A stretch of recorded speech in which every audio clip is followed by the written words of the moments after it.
Jadi di peristiwa Mi'raj yang jarang diceritakan orang itu Rasulullah itu ketemu Nabi Adam.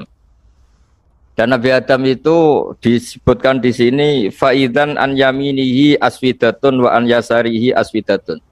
Dari sisi kanan itu ada kelompok besar, dari sisi kiri juga kelompok besar. Saya baca teks aslinya ya, tabarruk ya, supaya dapat berkah dari bahasa Rasulullah SAW. Ini cerita Nabi ketika ketemu Nabi Adam. Fa idza nazara qibala yaminih dhahika wa idza nazara qibala shimalih baka. Nabi Adam ketika melihat ke kanan itu senyum-senyum, senang sekali. Tapi kalau melihat ke kiri itu nangis.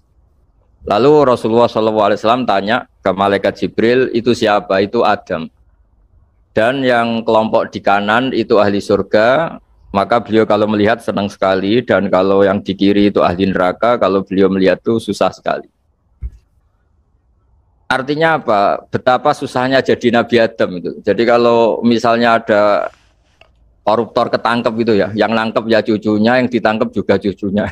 Kalau kita punya anak 10 itu, terus yang satu misalnya nyuri milik temannya, milik saudaranya itu, sing naboi ya anaknya, yang ditaboi juga anaknya. Kayak apa tersiksanya seorang Nabi Adam? Karena nggak punya pilihan, pasti dari sekian kasus dolim dan mazlum, yang mendolimi maupun yang didolimi itu pasti anak cucunya.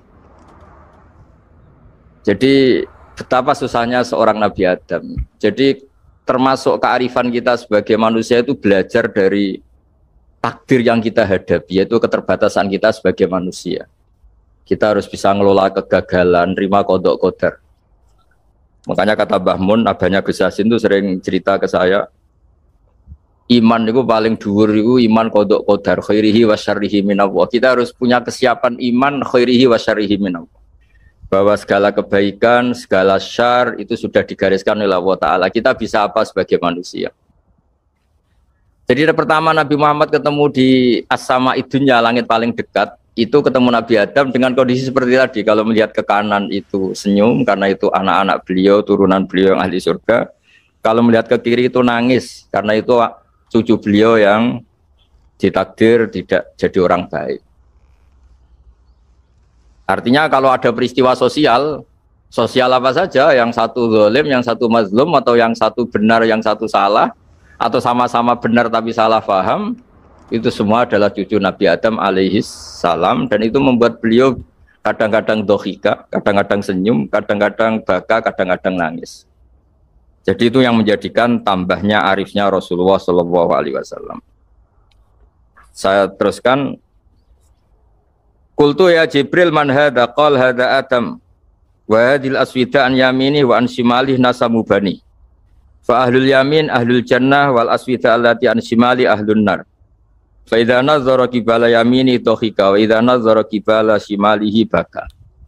Itu seperti misalnya kita punya anak 5, yang satu sukses jadi profesor doktor atau jadi orang alim, yang satu sekolah saja gak naik, misalnya sudah gak naik, entekno dunya itu nghabiskan harta itu kan.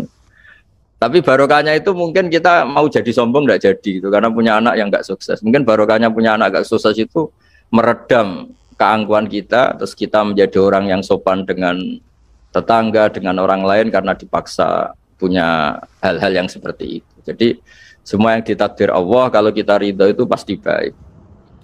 Karena ya kata yang ngarang kitab hikam itu, orang tawadhu itu kalau dinasehati pakai teks saja tidak cukup. Kalau punya utang tuh tawaduk sendiri gitu. Guyonannya orang-orang kiai gitu. Ada orang sombong. Supaya ada sombong, kalau dia ketemu orang yang ngutangin tuh pasti sopan sendiri. Jadi kalau dinasehati suruh sopan susah. Tapi kalau ketemu orang yang ngutangin atau ketemu orang yang dia butuh, pasti dengan sendirinya sopan sendiri. Atau ketemu orang yang menjadikan anaknya dapat pekerjaan, menjadikan keluarganya dapat job pekerjaan, pasti dia sopan sendiri karena utang jasa. Nah kalau kita pasti sopan sama orang yang ngutangi kita, yang menolong kita, apalagi dengan Allah Ta'ala yang semua yang kita pakai pasti dari Allah Ta'ala. Dengan demikian sudah keharusan kita sangat-sangat sopan pada Allah Ta'ala. Yang implementasinya dengan sujud dan dengan sholat. Itu juga yang dibawa dari hasil Mi'raj. Ini saya baca teksnya ya, saya tadi jam 9 baca Bukhari di Kudus sama beberapa habaib, Alhamdulillah. Sekarang saya teruskan dengan Sahih Muslim.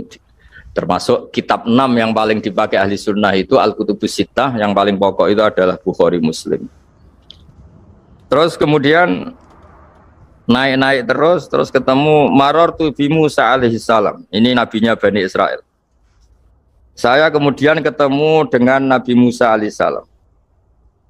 Nabi Musa itu nabinya Bani Israel.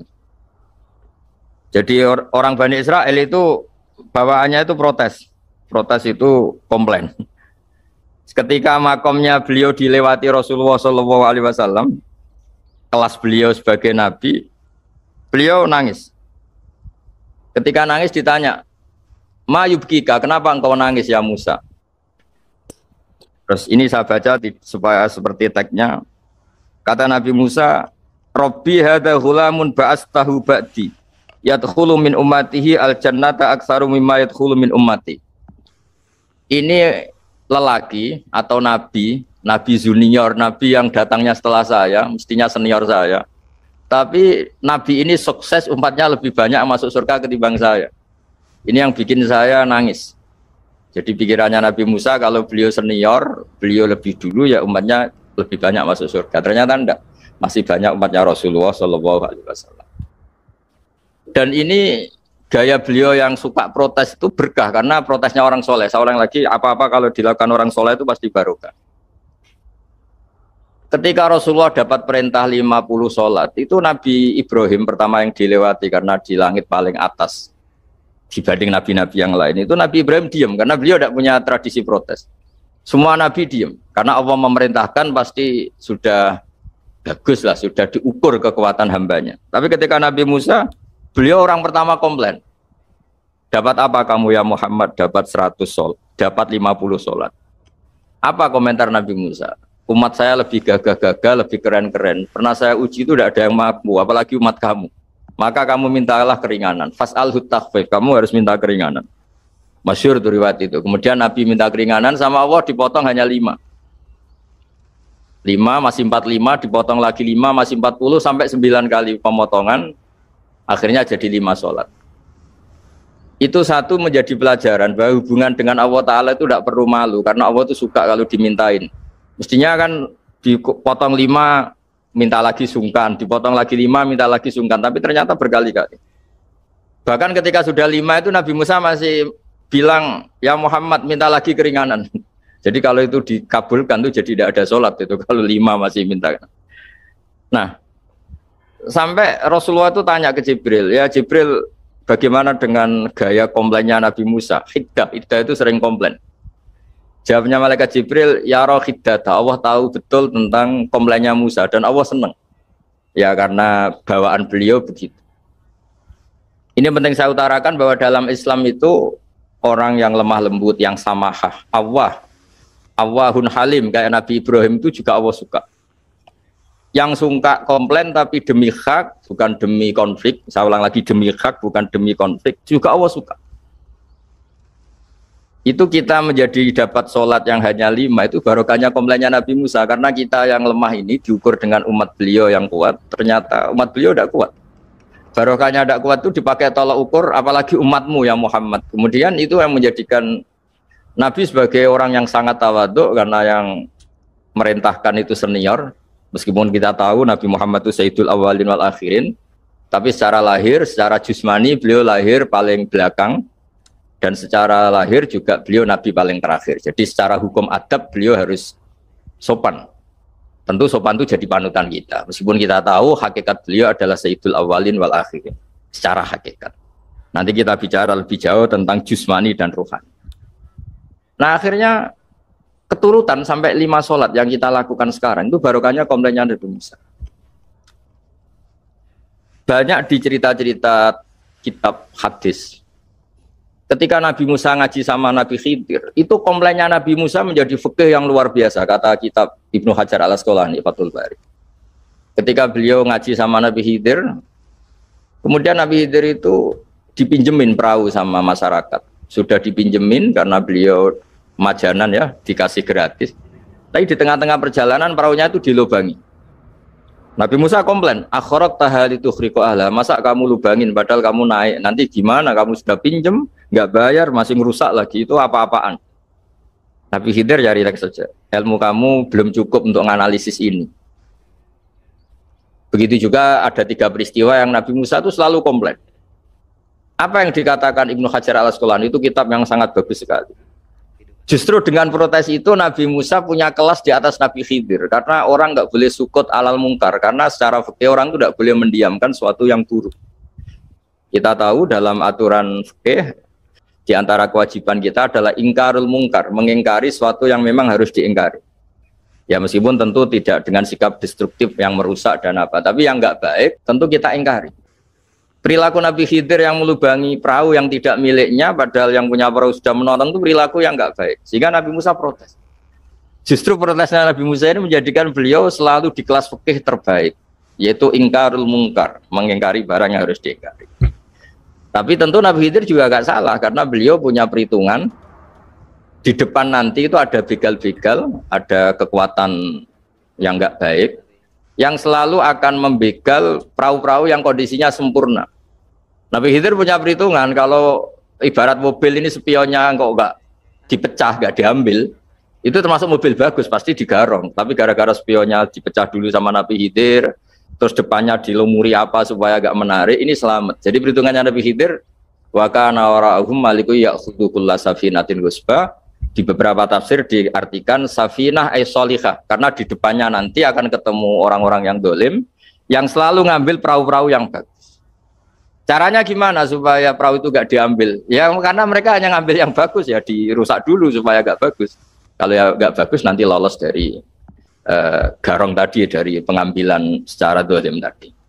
Jadi Nabi Khidir gak salah karena ada visi seperti itu. Nabi Musa protes juga gak salah karena memang tugasnya fikih itu ingkarul mungkar, mengingkari barang yang memang gak benar. Nah, di sini seperti yang dikatakan Gus Yassin, kita harus bisa ngelola perbedaan, ngelola beda sudut pandang dan sebagainya, sehingga kita selalu dapat nikmat Allah Ta'ala wa allafa baina qulubihim, nikmat yang kita asik, kita hidup asik, nyaman. Doa-doa bapak-bapak saya, guru-guru kita sering ijazahi setiap ketemu teman atau keluarga disuruh berdoa, Allahumma alif baina qulubina wa aslih dzata bainina. Semoga hubungan kita dengan orang lain itu baik-baik saja dan semua konflik kita dibenahi oleh Allah Subhanahu wa Ta'ala. Karena kita tidak pernah tahu ya, kita miskin kadang dianggap problem karena takut membebani tetangga. Tapi kita kaya juga kadang dianggap problem karena orang lain takut kalah dengan kita. Kita tidak pernah tahu cara pandang orang lain. Jadi kadang-kadang kita menang gitu, sama yang seneng dikira kita pemikir serius gitu. Tapi sama yang nggak seneng dikira kita merengut. Kita guyon, kata yang seneng itu luar biasa, kita dianggap orang yang ceria. Bagi yang nggak seneng dianggap arogan. Jadi kita tidak pernah bisa ngelola pikiran orang lain. Nah, barokahnya rahmat Allah yang tidak terbatas kita seperti ini. Dan itu digambarkan oleh Allah Ta'ala ketika ketemu antar Nabi. Itu cara pandang ya beda-beda. Nabi Ibrahim itu kalau melihat orang yang nggak benar, itu ya ngendikannya faman tabi'ani fa innahu minni wa man asani fa innaka ghafurur rahim. Ya Allah, yang ikut saya ya karuan kelompok saya, yang tidak ikut saya semoga engkau banyak mengampuni mereka. Nabi Nuh beda sekali cara pandang. Nabi Isa ubudiyah murni. Ketika melihat orang yang nggak benar, beliau tidak ngambil sikap. Beliau ngendikan intu adzibhum fa innahum ibadu. Kalau engkau siksa nggih monggo Gusti, wong itu hamba-hamba jenengan, itu terserah jenengan. Wa in taghfir lahum, kalau engkau ampuni nggih monggo, jenengan yang punya pertimbangan lebih bijak. Dan itu yang dalam banyak hadis ketika Rasulullah SAW melihat umatnya di akhir zaman yang macam-macam, Nabi ngambil sikap kayak sikapnya Nabi Isa. Sebagian riwayat Nabi mengatakan fa'aqulu kama qalal abdus soleh. Saya akan ngambil sikap kayak sikapnya al-abdus soleh. Di hadis itu diredaksikan, yaitu dengan redaksi intu adzibhum fa innahum ibaduk wa in taghfir lahum fa innaka antal azizul hakim. Ya, saya teruskan. Kemudian akhirnya Rasulullah SAW sampai ke Sidratil Muntaha. Wa ra'aitu Ibrahim alaihi salam wa ana asbahu waladih bih. Ketika ketemu Nabi Ibrahim, hubungan Rasulullah itu sangat emosional. Beliau yang pertama diceritakan, saya ketika ketemu Nabi Ibrahim itu senang sekali karena ternyata saya ini cucu beliau, turunan beliau yang paling mirip beliau. Jadi ini unik, dari sekian peristiwa besar, peristiwa langit, kemudian Nabi ada hubungan emosional yang luar biasa ketika ketemu Nabi Ibrahim. Pertama yang dikatakan Nabi, wa ana asbahu waladihi, saya adalah cucu yang paling mirip beliau. Dan ini kita tahu akhirnya di semua syariat kita istilah resminya itu anit tabi millata Ibrahim hanifah. Di istilah resmi agama kita, millata abikum Ibrahim, agama leluhur kamu Ibrahim. Kita ketika baca sholawat, Allahumma sholli ala sayyidina Muhammad, terusannya juga kama sholli ta'ala sayyidina Ibrahim wa ala ali Ibrahim. Dan seterusnya, dan seterusnya. Kemudian yang terakhir saya cerita secara akidah Ahlussunnah wal Jamaah yang dianut oleh Imam Asy'ari dan Maturidi. Meskipun secara lahir itu Nabi mengalami pertemuan dengan Allah di Sidratil Muntaha, tapi tetap saja kita cara pandang bahwa Allah Ta'ala itu mukhalafatul hawadis. Allah tidak bisa kamu andekan di satu tempat terus ngalami hal-hal yang kita alami sebagai makhluk. Sebab itu sirinya kenapa di surat Isra dimulai dari subhanalladzi. Allah tetap maha suci. Maha suci itu artinya terbebas dari yang kita alami. Allah selalu mukhalafatul hawadis. Allah la yahtaju ila makarin. Allah tidak butuh tempat. Allah tidak butuh waktu, Allah tidak butuh semua. Karena Allah itu qayyum, Allah itu qiyamuhu binafsihi, berdiri sendiri. Allah tidak butuh aras, Allah tidak butuh kursi. Tapi eksistensi kursi yang butuh Allah. Allah tidak butuh aras, tidak butuh kursi, tidak butuh langit. Semuanya itu berdiri karena Allah. Bukan sebaliknya Allah berdiri di atas semuanya. Sehingga kita mulai kecil diajari Allah itu siapa? Al-Qayyum. Kalau bahasa kita, qiyamuhu binafsihi. Selalu berdiri sendiri dan Allah itu al-ghaniyul mutlak, nggak butuh yang lain. Di sini pentingnya selalu Nabi ngendikan subhanallah subhanallah, wiridanya tetap Allah itu maha suci, Allah maha besar, Allah maha agung, dan keagungannya diantara ditandai dia punya sifat yang tidak sifat kita, dia punya keabadian yang tidak bisa kita miliki, dia punya semuanya yang tidak kita miliki. Itu sebab itu dimulai subhanalladzi asra bi abdi lailam minal masjidil haram. Jadi kata subhana ini maha suci itu maha suci dari tempat, dari waktu, dari apa saja. Meskipun Allah punya adat, punya sunnah, memperlakukan hambanya itu dengan logika atau bayangan yang dibayangkan seorang hambanya. Sehingga seakan-akan kita ini ya ketemu, seakan-akan kita bisa ini melihat. Sehingga di surga disebut kita ini melihat Allah. Tapi semua ahli sunnah mengatakan, tapi kamu melihat Allah itu tetap saja bila kaifin walan khisorin, tidak bisa terus menciri itu bisa membatasi sifatnya Allah itu begini-begini, tidak bisa. Tetap Allah itu la tudrikul absar wa yudrikul absar. Tapi kita bisa disebut melihat dengan kemakhlukan kita yang profan di surga disebut melihat. Tapi bukan melihat yang kayak kita melihat antar makhluk yang terus bisa apa itu cerita detail, cerita spesifik, cerita apa, tidak bisa. Tetap la tudrikul absar. Ini hebatnya ulama-ulama kita, selalu cerita Mi'raj, cerita nazar ilallah fil jannah, melihat Allah di surga. Tapi bersamaan dengan itu selalu cerita Allah itu mukhalafatul hawadis, Allah itu laisa kamitslihi syai'un. Kemudian khusus para bunyai atau mbak-mbak yang hafal Quran, memang saya setuju bahasa Arabnya itu hafidhot. Meskipun sebetulnya menurut disiplin itu agak salah, karena dulu itu orang hafal Quran namanya hamalatul Quran. Tapi problemnya untuk perempuan di Indonesia hamil itu ya kita tahu maknanya apa. Sehingga secara bijak diganti apa? Hafidhot. Karena kalau hamil mesti pikirannya orang itu ya bunting. Jadi nanti nggak ada bedanya yang hafal Quran sama enggak.